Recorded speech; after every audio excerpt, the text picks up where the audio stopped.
Assalamualaikum warahmatullahi wabarakatuh. Saya Siti Nurhayati dengan nomor NPM 217555069. Dalam video pembelajaran kali ini, saya akan menyampaikan pembahasan tentang penyajian laporan keuangan.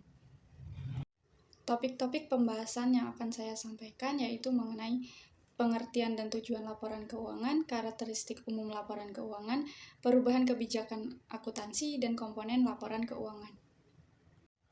Pengertian dan tujuan laporan keuangan.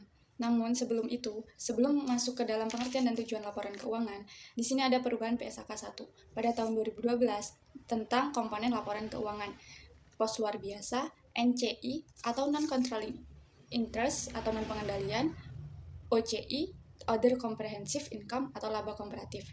Tahun 2015 mengenai nama laporan keuangan, komponen OCI, dan koperasi tambahan. Kemudian pada tahun 2017 tentang prakarsa pengungkapan, materialitas, dan penggabungan pemisahan penyajian subtotal OCI dari entitas asosiasi, fleksibilitas aturan CALK. Dan pada tahun 2020 mengenai materialitas pengungkapan kewajiban akuntansi. Selanjutnya, pengertian laporan keuangan. Laporan keuangan adalah catatan informasi keuangan dari suatu perusahaan kepada suatu periode akuntansi. Dengan kata lain, laporan keuangan ini merupakan cerminan kinerja atau kondisi keuangan suatu perusahaan. Tujuan laporan keuangan ini yaitu memberikan informasi mengenai posisi keuangan, kinerja keuangan, dan arus kas entitas yang bermanfaat bagi sebagian besar kalangan pengguna laporan dalam pembuatan keputusan ekonomi. Laporan keuangan ini juga bertujuan umum agar dapat dibandingkan baik dengan laporan keuangan pada periode sebelumnya maupun dengan laporan keuangan suatu entitas lain. Karakteristik umum laporan keuangan.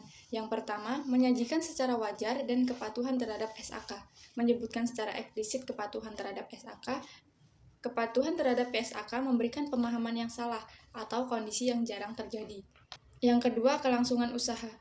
Laporan keuangan disusun berdasarkan asumsi kelangsungan usaha, yaitu mengungkapkan fakta jika terjadi pelanggaran asumsi. Yang ketiga, dasar akrual. Dasar akrual yaitu pencatatan yang dilakukan saat terjadinya transaksi, walaupun kas belum diterima. Dalam pencatatan menggunakan basis akrual ini akan dapat lebih mudah dan akurat. Dan dengan menggunakan basis akrual ini, aset, kewajiban, dan ekuitas akan lebih mudah diukur. Yang keempat, material dan agregasi. Artinya, pos-pos yang material disajikan secara terpisah dalam laporan keuangan, sedangkan yang tidak material digabungkan dengan jumlah yang memiliki sifat dan fungsi yang sama atau sejenis. Yang selanjutnya, saling hapus. Namun, saling hapus ini tidak boleh dilakukan kecuali disyaratkan atau diizinkan oleh PSAK. Selanjutnya, frekuensi pelaporan tahunan, informasi komparatif periode sebelumnya, dan konsistensi penyajian dan klasifikasi. Informasi komparatif. Entitas menyajikan informasi komparatif terkait dengan periode sebelumnya untuk seluruh laporan keuangan periode berjalan, kecuali diizinkan atau disyaratkan lain oleh SAK. Informasi komparatif yang bersifat naratif dan deskriptif dari laporan keuangan periode sebelumnya diungkapkan jika relevan. Kemudian, entitas menyajikan minimal 2 laporan posisi keuangan, 2 laporan laba rugi dan penghasilan komprehensif lain, 2 laporan laba rugi terpisah jika disajikan, 2 laporan arus kas, dan 2 laporan perubahan ekuitas serta catatan laporan keuangan tersebut. Dalam beberapa kasus, informasi naratif yang disajikan dalam laporan keuangan periode sebelumnya masih tetap relevan dalam periode berjalan. Kemudian, entitas ini juga dapat menyajikan laporan informasi komparatif sebagai tambahan atas laporan keuangan komparatif minimum yang disyaratkan PSAK atau ISAK, sepanjang informasi tersebut disusun sesuai dengan PSAK atau SAK. Informasi komparatif ini dapat terdiri dari 1 atau lebih laporan keuangan, namun tidak terdiri dari laporan keuangan lengkap.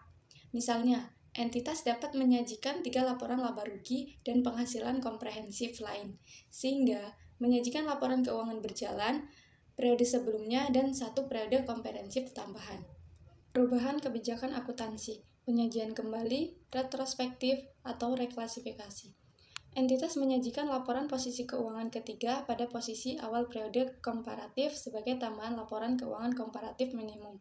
Jika entitas menerapkan kewajiban akuntansi secara retrospektif, membuat kewajiban penyajian kembali retrospektif, atau pos-pos dalam laporan keuangan atau klasifikasi pos-pos dalam laporan keuangan.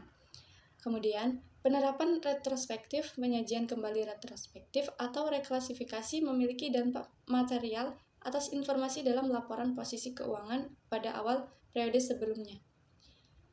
Entitas menyajikan 3 laporan posisi keuangan pada akhir periode berjalan, akhir periode sebelumnya, dan awal periode. Komponen laporan keuangan. Laporan keuangan yang lengkap terdiri dari laporan posisi keuangan atau neraca pada akhir periode, laporan laba rugi komprehensif, laporan perubahan ekuitas, laporan arus kas, dan catatan atas laporan keuangan. Entitas menyajikan semua komponen laporan keuangan dengan keutamaan yang sama. Kemudian, manajemen entitas bertanggung jawab atas penyusunan dan penyajian laporan keuangan. Laporan posisi keuangan. Terdapat perubahan nama pada laporan posisi keuangan menjadi laporan posisi keuangan neraca. Tambahan neraca ini untuk sinkronisasi dengan regulasi di Indonesia. Kemudian, perubahan definisi seperti kewajiban menjadi liabilitas dan hak minoritas menjadi kepentingan non-pengendalian atau non-controlling interest. Kriteria penyajian pemisahan aset atau kewajiban lancar dan tidak lancar. Tetapi, pada suatu entitas, tidak boleh dipisahkan antara lancar dan tidak lancar. Kemudian, urutan penyajian laporan keuangan menurut PSAK 1 berbeda dengan IAS 1. Jika pada PSAK 1, aset di urutan paling atas berbeda dengan IAS 1. Pada IAS 1, aset tidak lancar berada pada urutan pertama atau atas. Kemudian, selain pemisahan penyajian aset lancar dan tidak lancar, terdapat juga pemisahan liabilitas jangka pendek dan pemisahan liabilitas jangka panjang. Penyajian tersebut dipisahkan kecuali penyajian berdasarkan likuiditas memberikan informasi yang lebih relevan dan dapat diandalkan, maka digunakan urutan likuiditas. Perusahaan keuangan berdasarkan likuiditas, pemisahan jumlah yang diharapkan dapat dipulihkan atau diselesaikan setelah lebih dari 12 bulan untuk setiap pos aset dan liabilitas jika nilainya digabung. Laporan laba rugi komprehensif. Dalam PSAK 1, laporan laba rugi berubah menjadi laporan laba rugi komprehensif. Kemudian penyajian laporan laba rugi memasukkan unsur laba komprehensif. Laba dialokasikan untuk pemegang saham minoritas dan mayoritas. Ketentuan minimum item dalam laporan laba rugi, penyajian pos luar biasa atau extraordinary item tidak diperkenankan lagi. Minimum line item adalah pendapatan, biaya keuangan, beban pajak, dan pendapatan komprehensif, dan lain-lain. Dalam laba komprehensif, perubahan aset atau liabilitas yang tidak mempengaruhi laba pada periode rugi yaitu selisih revaluasi aset tetap, perubahan nilai investasi available for sales, dan dampak transiasi laporan keuangan. Kemudian ada 2 laporan, yaitu laporan sebelum laba komprehensif dan laporan laba komprehensif dimulai dari laba atau rugi bersih. Dan ketika pas-pas pendapatan atau beban bernilai material, maka entitas mengungkapkan sifat dan jumlahnya secara terpisah.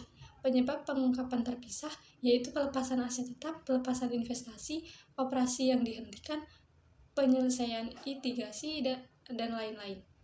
Entitas menyajikan analisis beban yang diakui dalam laba rugi dengan menggunakan klasifikasi berdasarkan sifat dan fungsinya dalam entitas. Mana yang lebih menyediakan informasi yang lebih andal dan relevan, itulah yang dipilih. Laporan perubahan ekuitas menunjukkan total laba rugi komprehensif selama satu periode yang mendistribusikan kepada pemilik entitas, induk, dan pihak non-pengendali. Untuk tiap komponen ekuitas, pengaruh penerapan retrospektif, rekonsiliasi antara saldo awal dan akhir periode yang timbul dari laba, pos pendapatan komprehensif, dan transaksi dengan pemilik. Kemudian yang terakhir, jumlah dividen yang didistribusikan kepada pemilik dari nilai dividen per saham, diungkapkan dalam catatan atas laporan keuangan. Laporan arus kas. Informasi arus kas entitas berguna sebagai dasar untuk menilai kemampuan entitas dalam menghasilkan kas dan setara kas, yaitu menilai kebutuhan kas entitas untuk menggunakan arus kas tersebut. Kemudian, Laporan arus kas menggambarkan perubahan historis dalam kas dan setara kas yang diklasifikasikan atas aktivitas operasi serta investasi dan pendanaan selama satu periode. Kemudian, metode yang digunakan yaitu metode langsung dan metode tidak langsung. Metode langsung yaitu kelompok utama dari penerimaan dan pengeluaran kas bruto diungkapkan.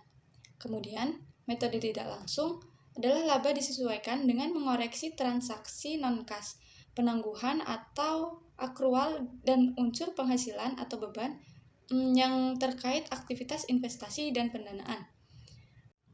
Selanjutnya, arus kas bunga dan dividen diungkapkan secara terpisah dan diklasifikasikan secara konsisten, yaitu beban bunga dapat disajikan sebagai arus kas operasi atau pendanaan atau alternatif. Kemudian pendapatan bunga dapat disajikan sebagai arus kas operasi atau investasi. Kemudian dividen yang dibayarkan dapat disajikan sebagai arus kas pendanaan atau operasi. Dan yang terakhir, pendapatan dividen dapat disajikan sebagai arus kas operasi atau investasi. Perubahan nilai tukar dilaporkan dalam LAK untuk merekonsiliasi saldo awal. Dan arus kas yang berkaitan dengan pajak penghasilan dan bunga pinjaman diungkapkan secara terpisah. Catatan atas laporan keuangan. Catatan atas laporan keuangan menyajikan informasi dasar penyusunan laporan keuangan dan kebijakan akuntansi, dasar pengukuran kebijakan yang relevan, asumsi dan estimasi.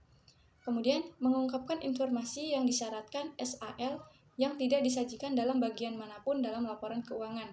Kemudian, memberikan informasi yang tidak disajikan dalam bagian manapun dalam laporan keuangan, tetapi informasi tersebut relevan untuk memahami laporan keuangan. Sepanjang praktis, penyajian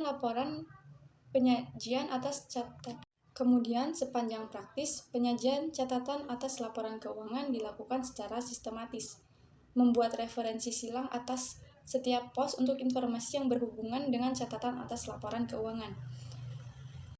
Kemudian terdapat pengungkapan lain yang jika tidak diungkapkan di bagian manapun dalam informasi yang dipublikasikan bersama laporan keuangan, yaitu domisili dan bentuk hukum negara pendirian, alamat kantor, dan lokasi utama kantor, keterangan mengenai sifat operasi dan kegiatan utama, nama entitas induk, dan nama entitas induk terakhir dalam kelompok usaha. Dan yang terakhir, bagi entitas yang mempunyai umur terbatas, maka informasi tentang umur entitas tersebut. Sekian dari saya, kurang dan lebihnya saya mohon maaf. Saya akhiri, wassalamualaikum warahmatullahi wabarakatuh.